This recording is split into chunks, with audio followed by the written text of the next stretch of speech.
बिहार की राजनीति में श्याम रजक कितने पावरफुल, जेडीयू को कितना करेंगे डैमेज।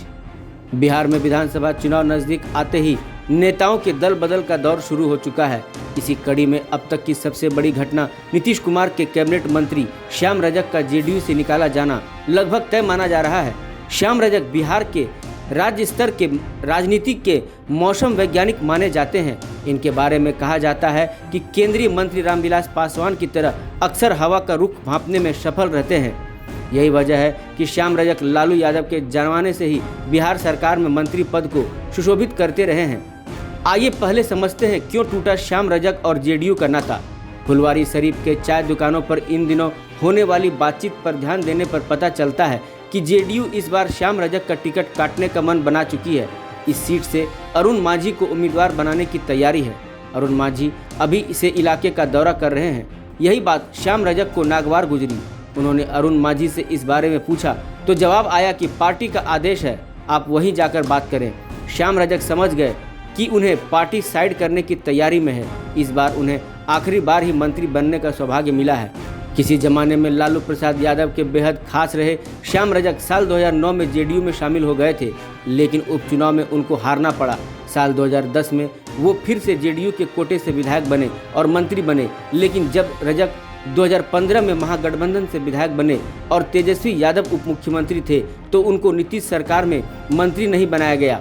इसी दौरान जुलाई 2017 में एक निजी चैनल के साथ ऑफ द कैमरा बातचीत में श्याम रजक ने कहा कि लालू प्रसाद यादव को अपने परिवार की और नीतीश कुमार को अपनी कुर्सी की फिक्र है।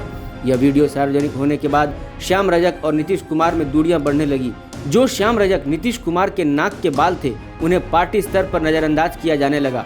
हालांकि इसी बीच उन्हें नीतीश कैबिनेट में जगह तो मिली, लेकिन पार्टी स्तर पर कोई बड़ी जिम्मेदारी नहीं दी गई। अब जेडीयू श्याम रजक का टिकट काटने की तैयारी में है। ऐसे में सम्मान बचाने के लिए श्याम रजक के सामने पार्टी से अलग होने के अलावा कोई दूसरा विकल्प नहीं बचा था। श्याम रजक महादलित कैटेगरी से आते हैं। फुलवारी शरीफ विधानसभा सीट पर महादलित खासकर रजक समाज निर्णायक वोटर है। इसके अलावा इस सीट पर मुस्लिमों की अच्छी खासी आबादी है। माना जाता है कि श्याम रजक दलित मुस्लिम वोट बैंक की राजनीति करते हैं। फुलवारी शरीफ विधानसभा सीट का समीकरण भी कुछ इसी तरह का है। राष्ट्रीय स्तर पर दलितों को एकजुट करने के लिए भी श्याम रजक ने एक अलग संगठन बनाया है। जेडीयू में रहते हुए श्याम रजक गुजरात के जिग्नेश मेवाणी के साथ मुलाकात कर अपने इस एजेंडे के विस्तार पर काम करने की कोशिश में जुटे हैं। श्याम रजक यूपी, एमपी और राजस्थान के दलित नेताओं से भी नज़दीकी बढ़ाने की कोशिश में जुटे रहे हैं। बिहार की राजनीति पर नज़र रखने वाले लोग बताते हैं कि पूर्व मुख्यमंत्री जीतन राम मांझी की तरह ही श्याम रजक भी महादलितों को लेकर एक अलग किस्म की राजनीति करने की सोचते हैं, लेकिन अब तक दोनों नेताओं में से किसी को इसका सीधा फायदा नहीं हुआ है। लंबे समय से यहाँ के विधायक होने के चलते श्याम रजक का इन नेताओं के साथ अच्छे रिश्ते हैं। माना जाता है कि इन्हीं रिश्तों की बदौलत श्याम रजक मुस्लिम बाहुल्य वाले सीटों पर प्रचार के लिए जाते रहे हैं, साथ ही धर्म गुरुओं से वोट के लिए अपील करवाते रहे हैं।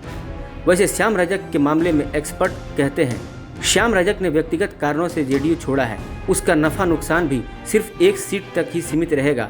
श्याम रजक के जेडीयू छोड़ने का बिहार में कोई व्यापक राजनीतिक असर नहीं होगा। ठीक उसी तरह जिस तरह महेश्वर प्रसाद यादव और फराज फातिमी के राजद छोड़ने का कोई राज्यव्यापी असर नहीं होगा।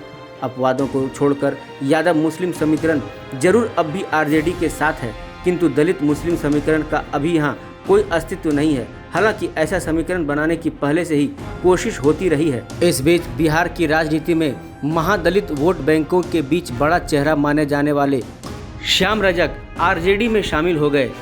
वे 11 साल बाद आरजेडी में आए हैं। तेजस्वी यादव ने उन्हें आरजेडी की सदस्यता दिलाई। नीतीश कुमार की सरकार में मंत्री रहे श्याम रजक को रविवार को जेडीयू से हटा दिया गया था। इसके बाद से ही अटकलें तेज थी कि श्याम रजक सोमवार को आरजेडी में शामिल होंगे। इससे पहले श्याम रजक ने सोमवार सुबह को ही अपनी विधायकी से इस्तीफा दे दिया। इंडिया न्यूज़ वायरल की रिपोर्ट।